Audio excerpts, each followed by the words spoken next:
welcome to EC4G's Evolutionary Conversation with me, Latrice. I am diving into something that's really, really important for a lot of people. I am going over forgiveness. I know a lot of people don't want to deal with that because they just don't feel like the person deserves it. But let's dive in, okay? I want to give a special shout out to my pastor, Pastor Chris Cutliff of Power and Glory North Dallas, for giving me the green light to go there. So let's go there, okay? We're going to start out with Deuteronomy 1, okay? These are the words which Moses spoke to the Israel on this side of the Jordan in the wilderness. They had been in the wilderness for 40 years. This was a trip that should have only took them 11 days, but they were in the wilderness for 40 years. They were journeying to Kadesh from Horeb. But because of them, it ended up lasting a whole lot longer. Could you imagine starting a trip and expecting to be there in 11 days and it lasts 40 years? Can you imagine that? And to know that it could have been shorter if you had made different choices. I really wanted to start there, right? Because this is a question that I really got to ask.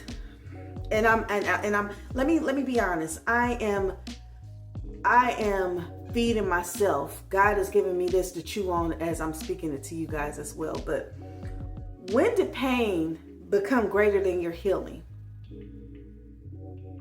When did pain seem to be the consolation prize of your experience more so than the healing journey? When did we decide that was more vital, right? But we do that every day. We choose that every single day. We walk through circumstances where we have had a devastating blow of pain. And then, we hear that term where it says, forgiveness is not for them. It is for you. And a lot of people want to throw that out the window. They don't want to receive that. And a lot of times people say, and I have been guilty of this as well, they don't deserve it. Why am I? Because the mindset is I'm giving them a free pass on the pain that they've inflicted on me. I'm carrying this pain. And a lot of times it's even worse because they don't acknowledge the pain that they have done to you or the things that they have said that has inflicted pain on you. They won't acknowledge it. They won't address it. They won't apologize for it. But then you are supposed to offer forgiveness, right? And the truth of the matter is Jesus is the clear example of that. All the brutality that he faced, that he had to walk through, right? But he forgave what they did.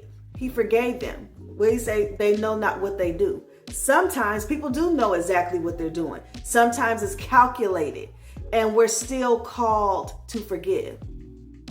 Now, when you hear the term, like I said, forgiveness is for you, not them. Let's break that down a little bit, you guys. And again, I know this is not something that's easy. It's like swallowing a stone, right? It's not easy, but it's necessary. Why is it necessary? Let me go to this. Let me go to the story of Joseph. Of Joseph. Joseph's brothers sold him off to slavery. They were jealous of him. They knew that his father had an extreme fondness for him. They were jealous of him. They sold him off to slavery, right? Came to him, and this is what was said in Genesis 50, verse 15.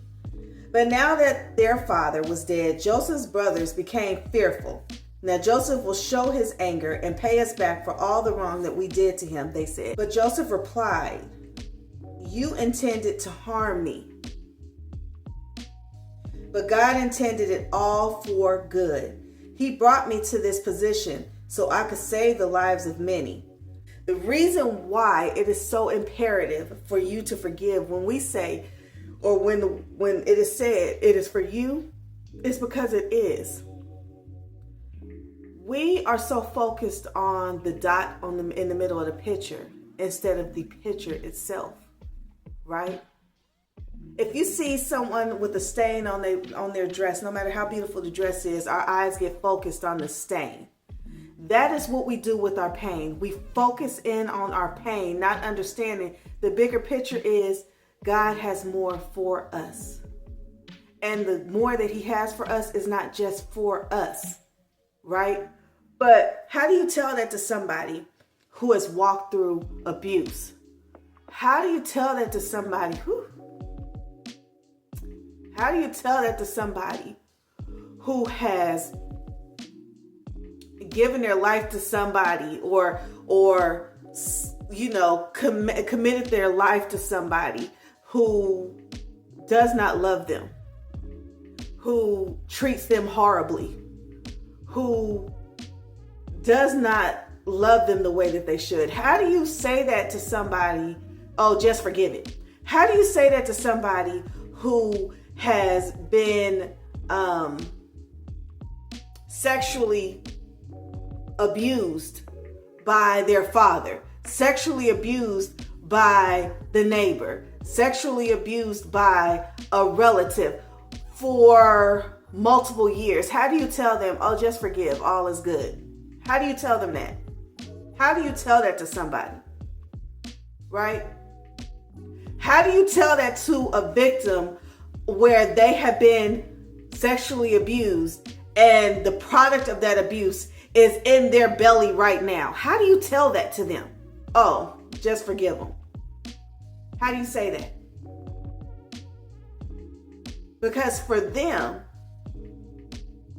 I don't want to give them a pass on the pain that they have caused me, right?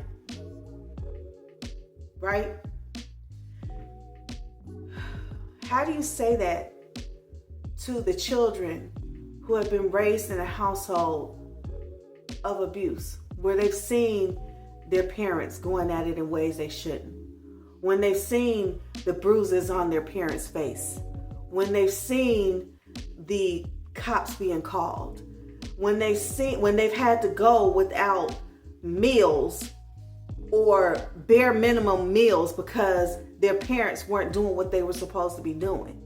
How do you say that to someone who never had a chance at knowing what family was like, because before, as soon as they came out the womb, they were already in the foster care system?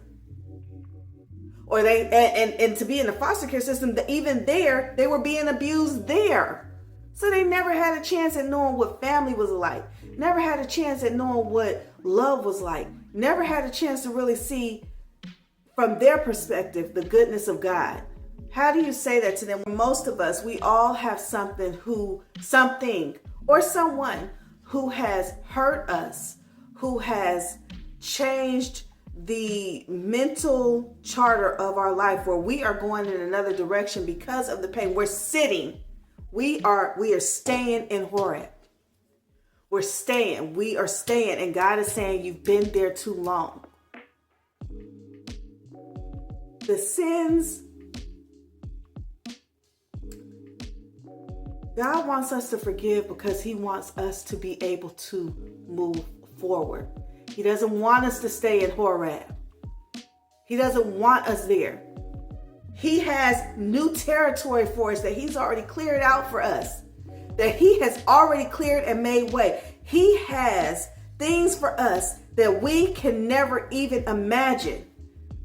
The people couldn't even imagine the territory that that God had said to Moses to let them know that they had. They couldn't even believe that they had it.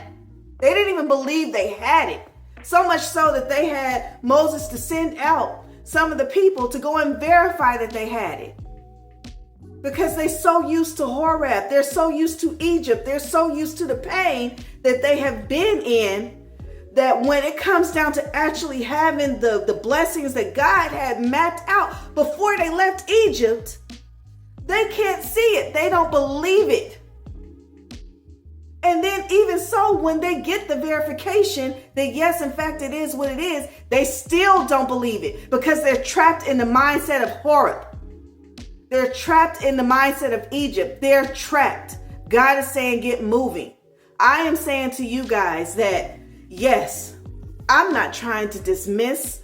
I am not trying to diminish or minimize any of the trauma that you guys may have been through. When I say I have walked the trauma line time and time again, when I say I have been broken down, when I say I have been hurt in some of the most imaginable ways, I have. Let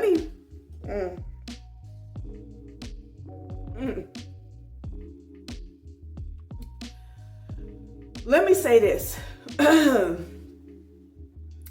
I have been hurt in one of the most undignified, painful ways, right?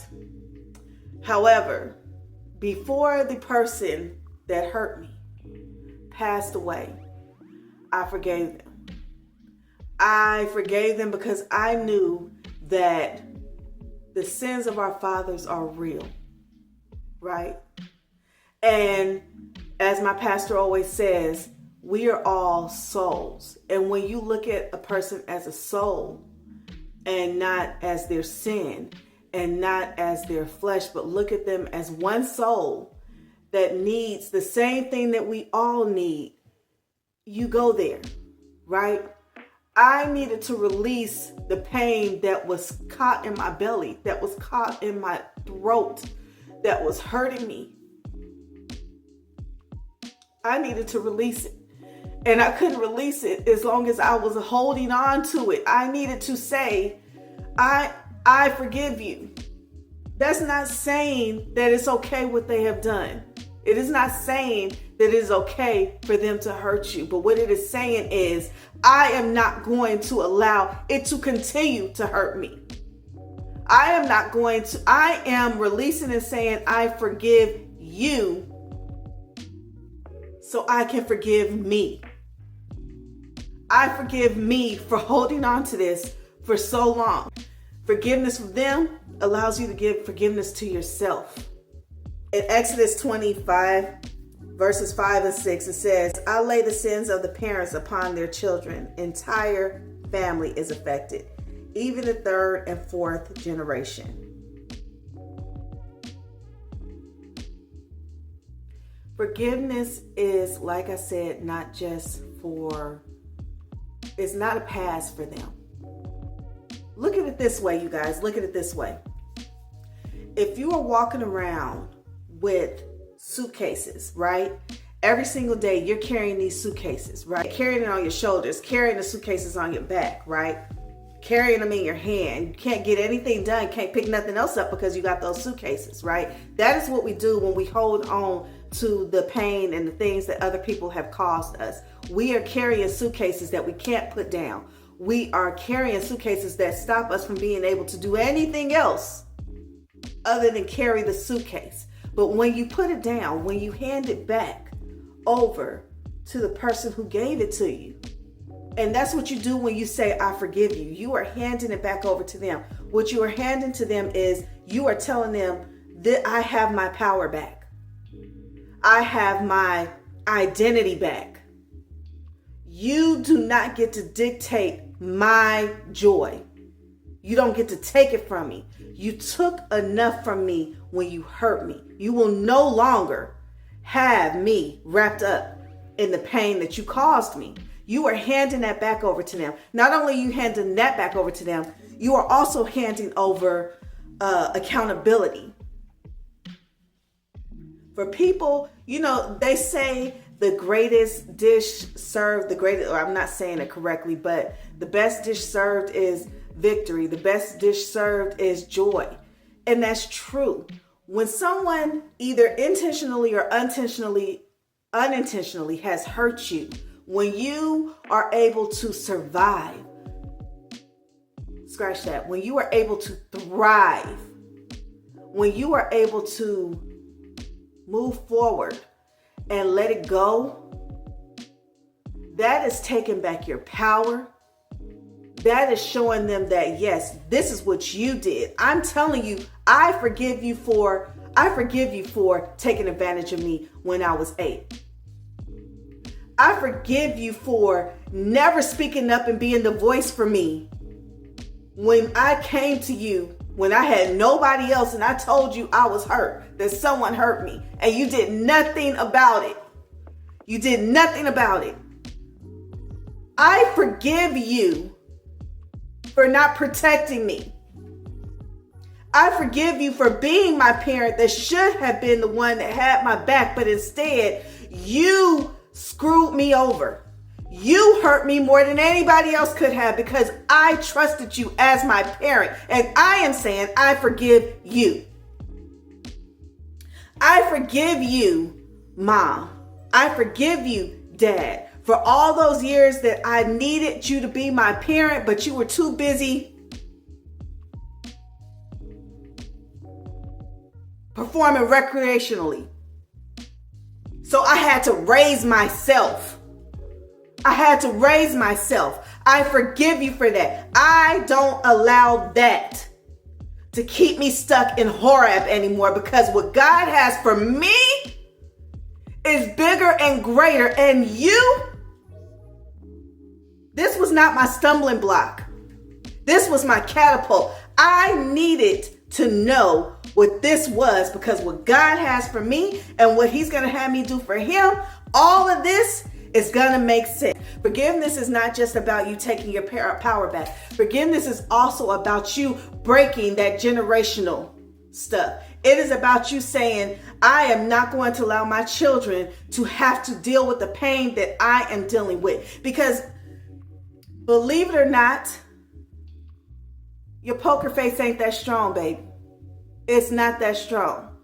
I can personally say, and I think anybody else would attest that knows me, if I'm hurt, I don't care if I smile. It's all over my countenance, babe. It is all over my countenance, right? Forgiveness is for your healing, and your healing is for this generation, the next generation, and the next generation to come. Forgiveness is obedience to what God said. It is God's word. He tells you to forgive. And he ain't saying that because he loves them more than he loves you. He's saying that because he loves you. This is so much bigger. Like I said, we focused on the stain of the pain that was caused, but we not focused on the whole dress. Forgiveness is necessary so that those that come after you won't be broken like you are now. Forgiveness is because there's so much of life to live. And if you are stuck in your Egypt, in your pain, in your mistreatment that you had in Egypt, if you are stuck in the Horeb of just recycling and going over and over and over again about what you don't have and what could have been, and staying there and just circling in Horeb for 40 years, 50 years, 70 years to your grave, instead of going ahead and saying, God said, get moving, instead of moving to the territory that God has for you. You are shortchanging your life. You are shortchanging the souls that are attached to you. You are to your change, to your growth, to your healing. There is discipleship in everything that we have walked through.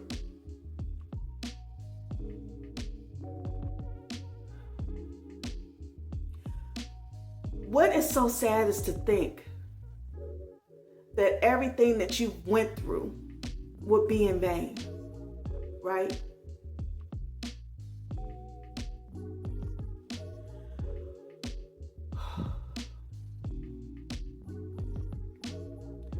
God is telling me to speak about those who are suffering with the loss of their loved ones and having to forgive the person who caused the loss of their loved one.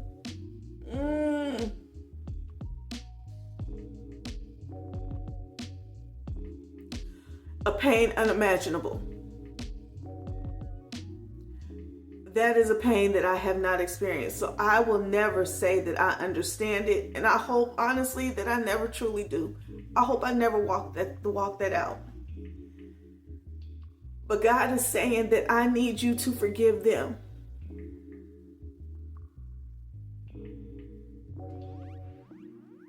I need you to forgive them.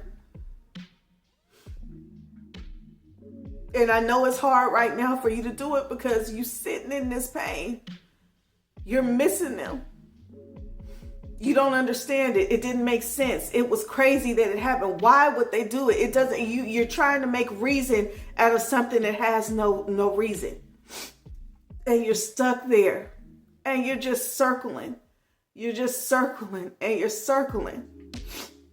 But understand that every year that you spend in Horeb,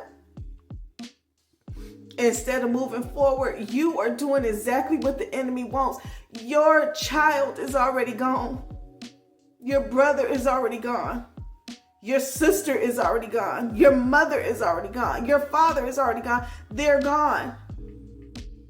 And I'm so sorry for you for that. But understand that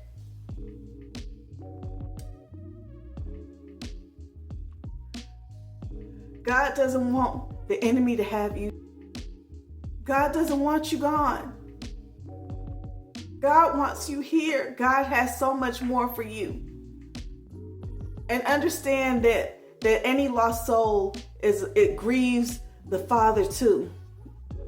But understand, please hear me when I say this, that the enemy wants you to stay right where you're at. The enemy wants you to stay stuck right there. The enemy doesn't want you to get up and brush your teeth. The enemy doesn't want you to get up and do your hair. The enemy doesn't want you to put on your clothes. The enemy wants you to continue to sit in your bed day after day after day, depression after depression after depression, just circling the drain, thinking, repeating all the pain that you have. But God is saying, get up. Get up. The greatest trick of the enemy is to make you think that he doesn't exist, right? But he exists in our depression. He exists in our in our laziness. He exists in our contentment. Sometimes we can become content in our pain. We don't like it, but it's comfortable. It's comfortable discomfort. And we sit there and we stay there because branching out into something else makes us feel as though we're fearful of that, which is a trick of the enemy, right? Or we feel like we don't deserve it. We don't want to forgive them because we haven't forgiven ourselves. So we choose to sit and replay how it could have been done different, how they should have done it differently. God is saying forgive for you. God is saying forgive because you don't know, not only will you forgiving them showcase to them the error of their ways, it could spark a change for them. The things that the people did to Jesus when he was walking was horrific, right? Jesus forgave them. He gave us the roadmap. He showed us what it looks like and how to do it. None of us that are breathing can say that we have endured what Jesus did. And I know there's somebody that's looking at this right now and saying, well, I ain't Jesus. And no, you're not. Never can come close. But he showed us the principles of forgiveness because he loves us so much that he doesn't want us to be stuck in Horeb. He wants us to move. One of the main things that I say, and I remember Erica Campbell, one of her songs is called Well Done. I love that song. One of the things that I always say to myself is when my journey is done, I want to be able to know that God will say, well done to me. Good and faithful servant, right? What if one of your purposes in life is to forgive the person who hurt you the most? Because in your exemplary forgiveness, and you walking it out like Jesus, in your exemplary forgiveness, not only are you freeing yourself, but you are setting in motion a movement that will lead them to Christ. And that is what we are here for. We are supposed to be disciples in every breath that we take, every move that we make, every action that we do. We are supposed to be drawing people to Him. And when someone has hurt you, some of the stuff has been so egregious that has been done to us, Lord Jesus, that it can't be anything other than from the demonic. Their mind has been trapped. The sins of our father. Those strongholds, those generational things that's been embedded in us because there was no forgiveness. There was no healing from our grandfathers, from our fathers' fathers and fathers' fathers and generations before that. There was no forgiveness. There was no healing. There was no acknowledgement. There was no God in it. And so it transferred over to the next generation. And it transferred to the next generation. And then that generation came on you. And hence your pain. But who knows? What if God is saying, not only forgive so that you could receive healing, my child, because I love you, but this is one of your purposes. You are stronger than their stronghold. And by your lips, you set in motion my action to break it. So that the generations after in your line won't have to deal with the pain that you have. Because when I'm hurting, my kids can see it. You don't want that for your children. And in the line of the people who cause the pain, that won't continue for them either.